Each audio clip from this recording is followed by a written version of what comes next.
Naging bit ka ba? Ay, napahinto. O may asawa ba yung governor? Wala. Madami yung jowa. Madami siyang jowa. Ba't ka pumayag? Kahit marami siyang babae. Governor kasi siya, tsaka pogi kasi siya. Fantasy ka siya. Parang fetish ko lang ba?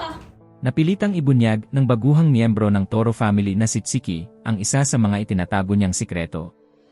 Nitong latest episode ng reality show ng Toro family, ay tila na corner si Tsiki, nina Mama Mari, Pahpi at Tony, upang sabihin ang mga sikreto niya bilang miyembro na siya ngayon ng Toro family. Ayon kay Papi, marami daw kasi silang mga connections at mga kakilala, kaya hindi raw imposible na hindi makaabot sa kanila ang mga bagay na pilit na itinatago nila sa isa't isa. At dahil dito ay may nalaman niya raw siya tungkol kay Tsiki, kaya nagbigay siya ng hint na may alam siya sa Anyay Baho na itinatago ni Tsiki at maaari nga raw itong makaapekto sa seguridad ng kanilang pamilya.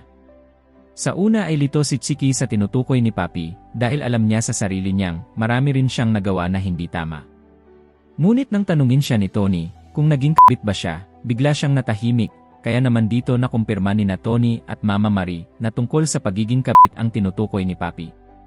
Hindi na nga nakapagtanggi pa si Tsiki at sinabing nakipagrelasyon siya sa isang governor, ngunit katwiran niya, hindi niya raw masasabing kabit siya dahil wala naman umanong asawa ang naturang governor. Gayunpaman, inamin niyang maliban sa kanya ay marami pa itong babae. Nang tanungin naman siya ni Tony kung bakit niya nagawa na pumahtol sa governor, sagot ni Tsiki, gusto niya lang umanong ma-experience, lalo na at gwapo naman umano ang naturang politiko. Ngunit, agad din naman umanong natapos ang kanilang relasyon, dahil ayaw na raw sa kanya nito, at ayaw na rin naman din umano niya. Mga pahayag ni Tsiki, sawa na siya, sawa na rin ako. Text-text lang din yon.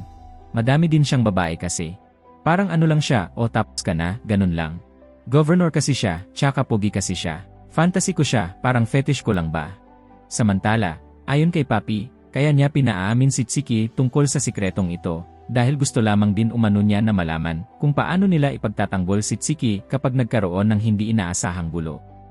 Gayunpaman, ikinatakot naman ni Tsiki ang paglabas niya ng impormasyong ito sa kanilang reality show dahil baka raw balikan siya nito. Ngunit ayon kay Mama Mari, wala siyang dapat ikatakot dahil hindi naman umano siya nagbigay ng pangalan.